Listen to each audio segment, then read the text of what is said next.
Thank you for tuning in to another episode of the GSMC Basketball Podcast, brought to you by the GSMC Sports Network.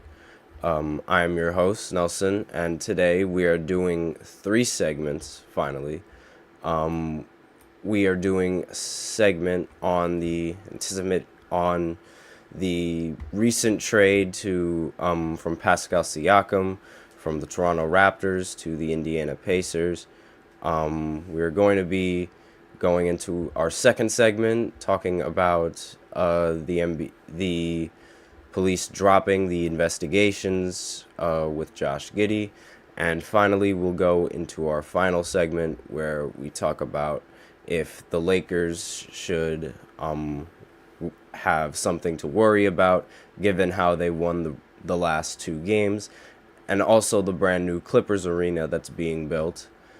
And As always, if you enjoyed this episode, please follow us and subscribe to the show. You can find us on Apple Podcasts, Spotify, or on any app that carries a podcast.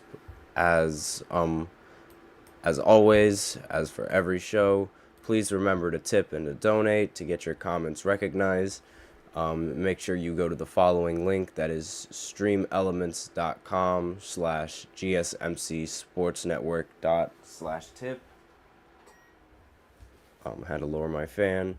It helps the show, makes the show much more interactive between myself, the host, and you guys, the viewers. Once again, that is streamelements.com/GSMC Sports Network /tip. And now we can begin with the very first segment of our show. But before we start with that, I'd like to talk about the Warriors game getting postponed at Utah. Yesterday, the NBA assistant head coach Dejan Milojevic, an assistant coach for the Golden State Warriors, died unexpectedly from a heart attack. He was 46 years old. The game had already been postponed the night before, on Wednesday, and at around 3:30, the team announced his death, and we have someone in the chat, Fern PG. What's with these PG members? Why do they keep joining this chat? So he's got Giannis MVP question mark. Well, quite recently, I don't think Giannis really deserves the MVP, simply because he has Damian Lillard as help now. Nikola Jokic and Joel Embiid are the two front runners for winning the MVP. Shai Gilgeous is also having a really good season. Crucial PG just entered the chat. He said, "Rest in peace to the assistant head coach of the Warriors." I was just talking about him. The game was postponed at 3:30 p.m. Steve Kerr said, in quote, "We are absolutely devastated by Dejan's sudden passing. Dejan was one of the most positive and beautiful human beings I have ever known," end quote. Milojevic is a native of Serbia and was in his third season as an NBA assistant head coach. He spent one as a head coach in Bodogno's team in Adriatic Basketball Association. He also played professional basketball for 14 seasons internationally, was named the most valuable player for the Adriatic League 3 times in a row from 2004 to 2006. The NBA said it will hold a minute of silence for Milojevic in its Wednesday night game against Dallas, but that was until recent news, and now they're saying that the game is being postponed entirely. So the Warriors won't play their next matchup, and clearly this assistant coach, he was a baller, but now after that, we have to talk about the most recent trade, which is Pascal Siakam being traded to the Indiana Pacers. Along with him goes a future second round pick, and the Toronto Raptors get Bruce Brown, Jordan Nwora, along with two 2024 first round picks, one of them being the worst between Houston, Clippers, OKC, or Utah, and Indiana's protected 2026 first round pick. They're all going to Toronto, while Pascal Siakam is going to Indiana to try to compete in the East with Tyrese Halliburton. Let me just go ahead and Tyrese Halliburton, obviously one of the best point guards in the East. Right now, he leads the East in All-Star voting, and so clearly, if you guys were here from last stream, you'll remember I was wrong in saying that Siakam wasn't going to get moved from Toronto. I didn't believe that that was going to happen, but as now we know, Pascal Siakam has recently got traded, but I wasn't wrong about the trade package not including Draymond. I didn't think that the Warriors were going to trade Draymond, especially right after getting back Draymond after this suspension. And now the Pacers are trying to compete in an extremely top-heavy Eastern Conference. The Pacers are a team that seem to value a very fast-paced offense, and they don't necessarily seem to be a team that is strong on the defensive end. I believe that this trade, it was a good move for the Pacers in the sense of them wanting to get good players on their team to be able to allow Tyrese to compete for a spot in the finals in this very top-heavy Eastern Conference. Now, as I've already said, they've shown their offense being great, being fast, and they've actually been able to beat Giannis in several games. Even when Giannis scored 64 points, they still were able to like pull out on top in most scenarios. Now, the question is if Pascal can adjust to the really fast pacing of the Pacers. Now, Pascal's play style is a little bit ISO heavy. Recently, he hasn't really gotten much attention from the media because the Raptors haven't been that good of a team. The team's primary weapon on the Raptors is actually Scotty Barnes. And so, again, the question is if Pascal can really adjust to the Pacers and their fast-paced offense.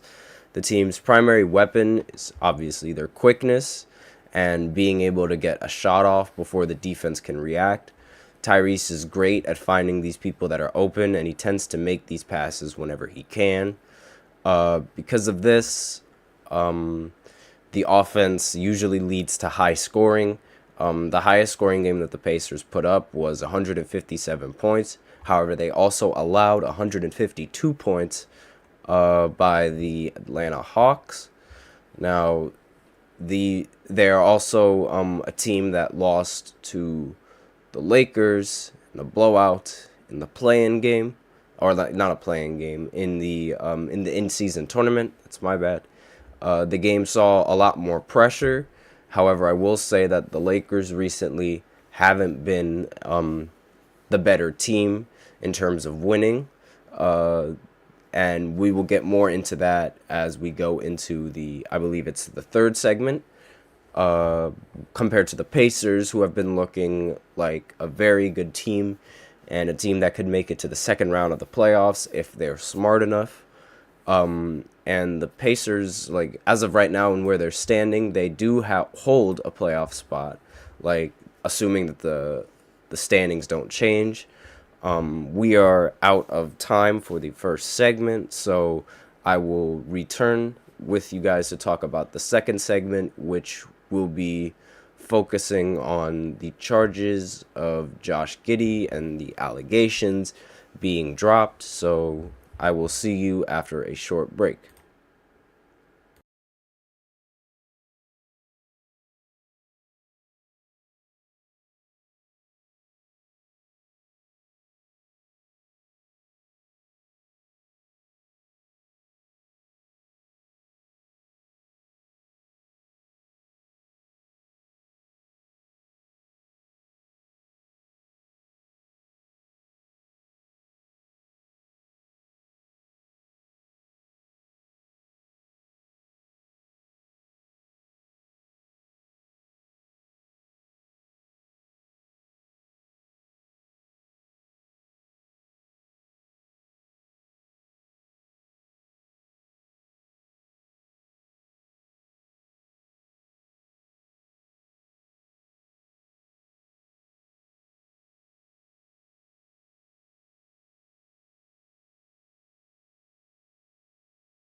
And we are back to the second segment of the GSMC Basketball Sports Podcast. Now, once again, before every single segment, I like to remind you guys to tip and donate to get your comments recognized. Make sure you go to the following link, that is streamelements.com/GSMC helps the show, makes the show a lot more interactive between myself, the host, and you guys, the viewers. That is streamelements.com/GSMC Once again, I'm your host, Nelson, and we are going to go ahead and get into the second segment. Actually, before we get into the second segment, I noticed some people talking in the chat. Let me just go ahead and pull that up real quick. And we have Crucial PG again saying he's got another buddy. His name is Hunter Moore. He is a Pistons fan. He likes the idea of getting rid of Jalen Duren and a couple of picks for Anthony Davis. Yeah, Jalen Duren and a couple of picks are not worth Anthony Davis, so he should get that out of his head right now. The Pistons are currently not the best team in terms of the standings. They are actually the worst team that we've ever seen recently. Somehow the New York Giants have more wins than the Detroit Pistons. So I don't really think anything that they can do will increase the value of any of their players. But that is a very interesting trade deal, a very interesting proposal. I don't think it's smart. I believe they should tank, and maybe they should try and get the first round pick once again.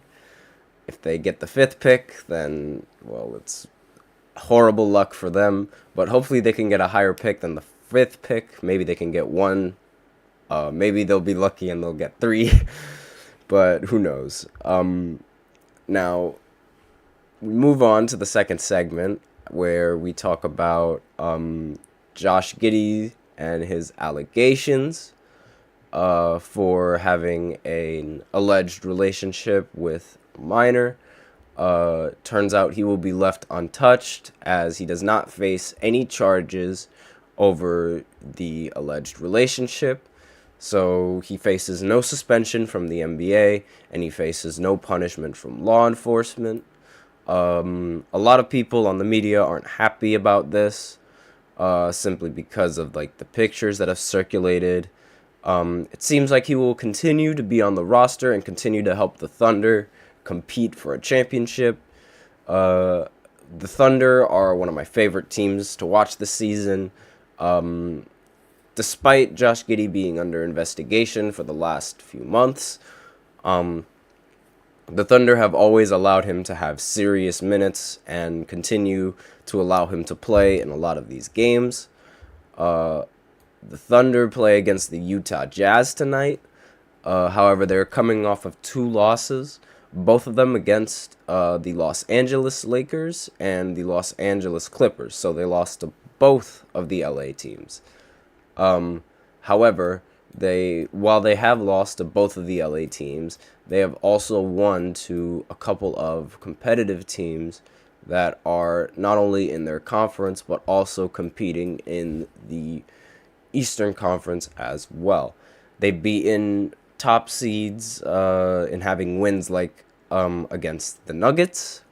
They also have had wins against the Timberwolves, who now hold both the seed above them and the seed below them respectively.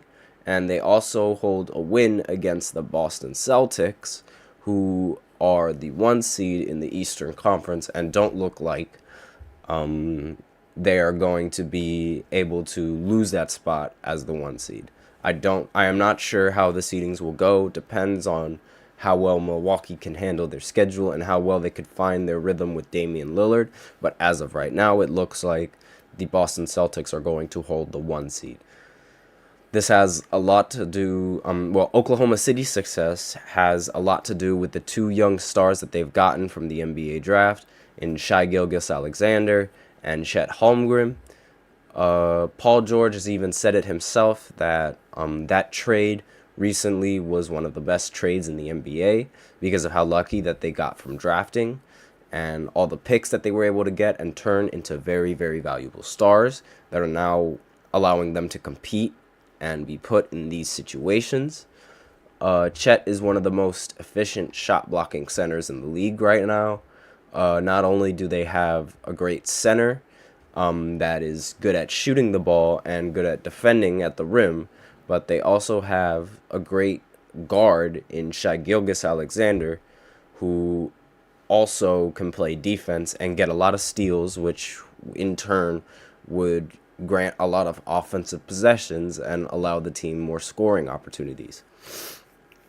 Now, he's ranked third currently in MVP voting, passing Luka in the MVP votes, which is the crazy part because there was a moment in time where Luka was averaging more overall stats at the half than Devin Booker was averaging in a whole game.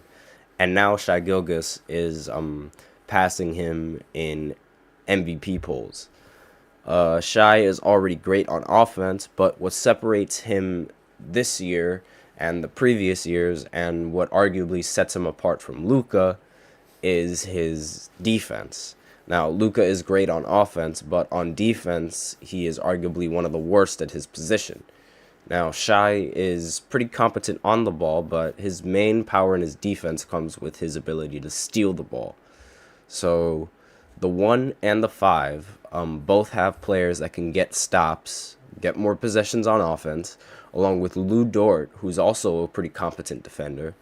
And the only problem that needs to be seen in the foreseeable future is whether or not Shai Gilgeous-Alexander can handle the stress of being in a playoff scenario, or if Chet can handle the stress of being in a playoff scenario. Now, these scenarios are completely different than scenarios in the regular season because a lot of the times in the playoffs, teams are going to have a very good strategy on stopping most of the frequent moves that these players can do. So they have to do a lot of different things in the playoffs in order to find success. And part of that is within their play style. Part of that is within getting stops on defense, because in the playoffs, it's not necessarily guaranteed that your offense is going to be there most of the time. You can guarantee that your defense will show up in the moments where it really matters.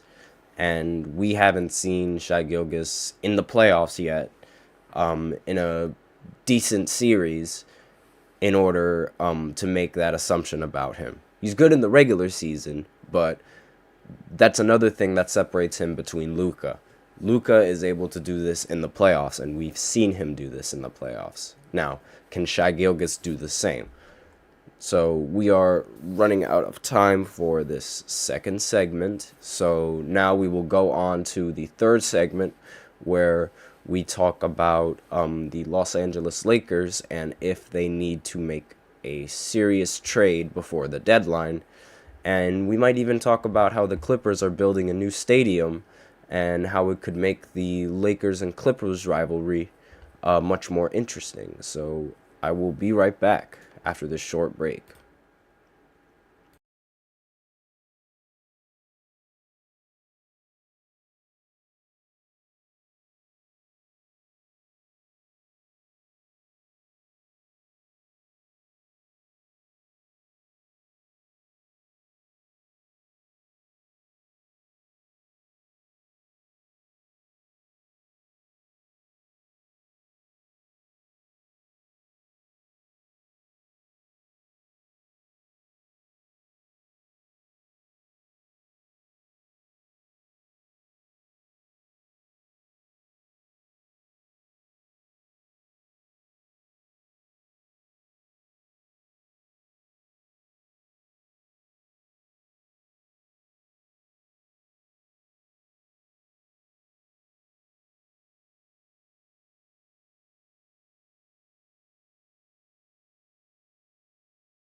Welcome back to the third segment of the GSMC Basketball Podcast. And as I reminded you in the first two segments, as always, please remember to tip and donate to get your comments recognized. The link is streamelements.com/GSMC Sports Network./tip.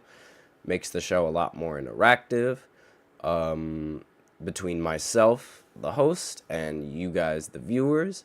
The link is streamelements.com/GSMC Sports Network./tip. And without further ado, let's go right ahead and get into the third segment of the podcast and the show, which is questioning if the Lakers should make a trade or start a trade towards the deadline. Now, Crucial PG mentioned in the chat earlier that he wouldn't mind seeing Jalen Duren and a couple picks for Anthony Davis. Now, this is an example of a trade that should not happen for Los Angeles. Anthony Davis is one of the most important pieces to the Lakers, and trading him away effectively trades away your championship hopes. And not only that, to the Detroit Pistons, like, that would be a terrible scenario for Anthony Davis. I don't think he would be happy whatsoever. If you think you barely see him play because of injuries now, imagine how much he's going to get injured now that he's going to be the main center of attention right now, as opposed to LeBron. Now, the biggest question so far has been, should the Lakers actually do a trade? Not necessarily this trade, but a trade. And the question only gets louder and louder as the season progresses and the trade deadline narrows. The Lakers have won their last two games, one against the Mavericks and the second one against the Thunder. As I mentioned right now, the Thunder are the second seed in the Western Conference. However, even though they hold just the second seed, they have nothing to worry about, even with this loss, because their standing in the West so far seems, in my opinion, very well protected. The rest of the bottom teams are going to continue fighting against each other, and they're going to continue splitting several games between each other. And not only that, the Oklahoma City Thunder have been winning several important games, so I don't see their status as being one of the top dogs in the West being affected. The Lakers, on the other hand, definitely have to worry about their position in the standings. They are the other team that got the opposite result of the in-season tournament, where they end up winning the tournament, but they end up playing very bad in the regular season games that followed. The rest of these games don't necessarily doesn't seem like the Lakers are playing at 100%, like how they usually did and how they have been doing against a lot of these teams. The road to the playoffs has only gotten a lot more difficult since, because, as if you could remember correctly, the Lakers were the 7th seed entering the playoffs last year, and they made it all the way to the Western Conference Finals. But now the team that beat them in the Western Conference Finals isn't the number 1 seed in the West anymore. The Thunder and the Wolves have a higher seed than the Denver Nuggets right now. The Clippers are also ranked 4th, which is higher than Los Angeles. The Lakers, my bad, they're both Los Angeles teams. The Phoenix Suns are also looking like they're becoming a much more competent team on the offensive side of the ball, allowing their other stars like Grayson Allen to perform, and Kevin Durant, Devin Booker, and Bradley Beal. The road to make it all the way this year, it's not an easy one. This will also be the the last chance that the Clippers could get a banner in the crypto stadium while while they're still holding that stadium and playing in the same stadium as the Lakers. In recent news, the Clippers have recently updated their stadium called the Intuit Dome in Inglewood. One of the most popular features of the arena is its new fan section called the Wall.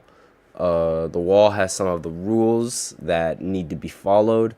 Otherwise, if you do not follow these rules, then it could result in you losing access to the Wall. So you have to make sure that you're following the rules on the Wall, and so that way you can continue to be on the Wall. Otherwise, you will get kicked out. The rules on the Wall are pretty simple. You cannot cheer for the opposing team, so that's one. And you cannot wear the opponent's supporting gear. That's two rules. That brings the rivalry to LA, the rivalry in LA to a whole new level, because now when the Lakers go over and try to beat the Clippers in their new stadium, they're going to have to face the Wall, which is a bunch of Clippers fans in Clippers gear shouting and rooting for their team. This makes the environment a little bit more competitive. If the Clippers fans end up showing up, this could end up being one of the best home court advantages we've seen in a while. But even without that, this could be the year for the Clippers to finally win it and go all of the way. While they're still sharing the stadium, which would be so disrespectful if you are a Clippers fan, because day in and day out, the Lakers always say that when the Clippers play at home, they always cover up the Lakers banners, and they cover it up with murals and pictures of some of the players on the team. And winning one in their stadium would be so disrespectful and finally ruin the running joke that the Lakers have on the Clippers. And obviously, I'm sure the Clippers fan in the chat, Crucial PG, would love to see that. He would love to see his team win the championship. And along with that, hopefully see a lot of the stars resign with the Clippers, because, again, some of these players are going to either decide whether they want to stay or if they want to go. James Harden being one of those all-star players, and Paul George. I personally believe that both of those players are going to stay on the team for a little bit longer, and there's nothing to worry about for those teams. So that Los Angeles team is going to be completely fine. But the Lakers, on the other hand, they need to do a very serious trade before the deadline. I have no idea who they should get rid of. Maybe they should get rid of Austin Reeves, because he seems like a fan favorite, and he's one of the players that could probably generate a lot of value from a trade and force other teams to give more pieces, since the Lakers are giving up such an important piece. It might be D'Angelo Russell. However, D'Angelo Russell recently had a good game last night. Well, not last night, but against the Oklahoma City Thunder. So it's a possibility that he won't be included in the trade package, but who knows? But as of right now, the Pacers have been the only players that have made the move before the trade deadline.